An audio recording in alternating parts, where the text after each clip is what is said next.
que silêncio, que estrelas, ouvir estrelas. Aí fico assim. A minha experiência religiosa é enorme. Eu passo perto da igreja. A experiência religiosa desse tamanhozinho. Esse tempinho assim. Chegou a tempo, porque chegou a fazer uma cruzinha, rabo de cruz. Entende? Quanto mais o sagrado é Deus, é pessoa, não sei, é sagrado. Portanto, não sei se é Deus ainda, mas é um mistério, é algo sagrado, é algo maravilhoso, é algo fascinante, é algo atemorizante. Isso me torna presente a mim. Eu saio do meu mundo ordinário e entro no mundo extraordinário, experiência religiosa. A experiência religiosa sempre tem um elemento de extraordinário. Por isso toca campainha, e o padre bota aquela roupa toda. Isso é experiência religiosa. Não é de Deus, não, necessariamente. Por isso tem que ser diferente. Tem que ser um espaço diferente, um ruído diferente, um cheiro diferente, um lugar diferente. Fazer a experiência, por exemplo, comendo um Big Mac no restaurante. Experiência religiosa? Não dá. Arroz com feijão, uma feijoada ainda dá, mas arroz com feijão, entende? Tem que ser algo que me arranque do ordinário, me coloque diante de uma coisa maior do que eu não sei bem o que é, que eu ainda não sei bem o que é a experiência religiosa. Não é Deus não, porque eu não sei o que é. Mas eu sei que é algo grande, maior do que eu, extraordinário. Então, eu posso provocar experiências religiosas nas pessoas. Se eu consigo criar ambientes chocantes, fortes, as pessoas ficam tocadas pelo religioso. Os grandes representadores que fazem teatro, eles criam experiências religiosas. Tem peças de teatro muito religiosas que as pessoas no teatro ficam tocadas religiosamente. Chegam a chorar. Há filmes que as pessoas choram no cinema. Puxa lá, eu não sei se o Mel Gibson não assistia aquele filme, mas diz que as pessoas ficavam. Hein? O padre faleceu em São Paulo, né? Teve cinema? Teve cinema. Então isso é experiência religiosa. O outro dia, na defesa del padre Raimundo, ele falou que Paulo Freire era um evangelizador, porque diz que ele ia para as cidadezinhas do interior e lia o Evangelho de uma forma tal que tocava as pessoas queriam mais escutar do que escutar o padre no homilia. Então, e ele só lia o Evangelho. Então, essa experiência é religiosa.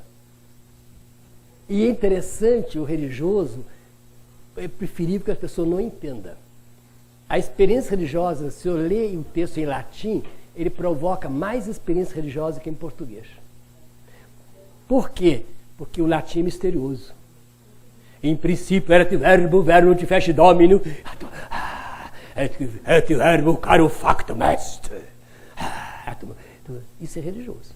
Por isso, você vai achar graça, agora é interessante, no Concílio Vaticano II, quando se discutiu se devia celebrar a missa em latim, continuar celebrando em latim, ou na língua vernácula, um bispo brasileiro chamado Castro Maia, que era bispo de Santos, deu uma entrevista dizendo: se introduzirem a língua vernácula, a experiência religiosa será menor. E acertou. Só que não é fé, é religiosa. E o Vaticano II optou pelo vernáculo. Portanto, a nossa missa é menos religiosa. Sem dúvida, a nossa missa é menos religiosa. Porque o outro era misterioso. Aquele latinório tudo que ninguém... Em princípio, in eterno domino do nominis, elas espécies dominis, espécies... Aquele latinório todo. E não entendia nada. Quanto menos em siríaco, em hebraico, em grego, a missa dos padres orientais, que é em grego e em siríaco, só o Máximo lá em casa que entende. O único que perdia a experiência religiosa. E nós todos religiosos lá, ou escutando o siríaco. Entende? Isso é experiência religiosa. Agora, a experiência de Deus é outra coisa. Pode ser depois eu vou fazer as 4 afirmações. Experiência de Deus se esbarra num sentido radical que é uma pessoa. E para nós cristãos é a Trindade. Ela é o sentido da minha vida. Não é um mistério. Não é algo sublime, não. É o sentido da vida. Só tem sentido para mim existir se eu venho dela e vou para ela, estou nela. As três coisas. Vim, estou, vou. É a experiência de Deus. Se na experiência religiosa eu chego a alcançar... Agora vem as 4 afirmações. Ficou clara a diferença? Ou preciso repetir?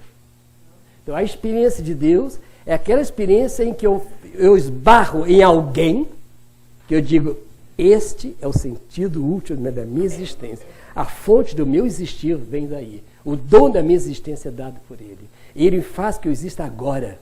E para Ele eu sou. 3. De onde estou, para onde? Essa é a experiência de Deus. Agora vem as 4 afirmações. Uma experiência religiosa pode ser de Deus. Uma experiência de Deus, uma experiência religiosa pode ser de Deus. Uma experiência religiosa pode não ser de Deus. Ser de Deus, não ser de Deus. Uma experiência de Deus pode ser religiosa. Uma experiência de Deus pode não ser religiosa. 4 afirmações. Eu vou explicar agora as 4. Uma experiência religiosa pode ser de Deus. Claro, eu posso estar aqui nesse vou lá para o santuário do padre Luiz Eustáquio, lá naquele mundo, aquela religiosa, aquele silêncio. Na hora que eu percebo aquele silêncio maravilhoso, digo, aí está o sentido da minha vida.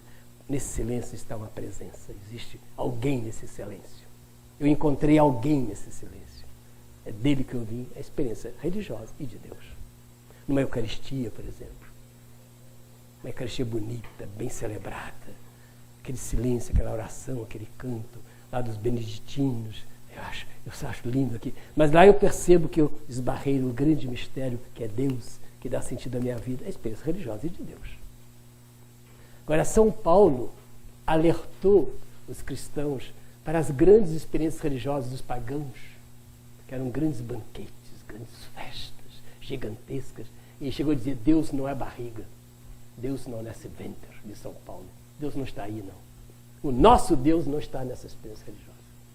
De tal maneira, vou achar graça a isso, os cristãos foram tão críticos às experiências religiosas dos pagãos que foram chamados de ateus pelos pagãos. Os pagãos chamavam os cristãos de ateus. Está lá em Tertuliano, se não me engano. Por quê? Porque aquele universo religioso pagão era tão religioso que obscurecia Javé e Jesus.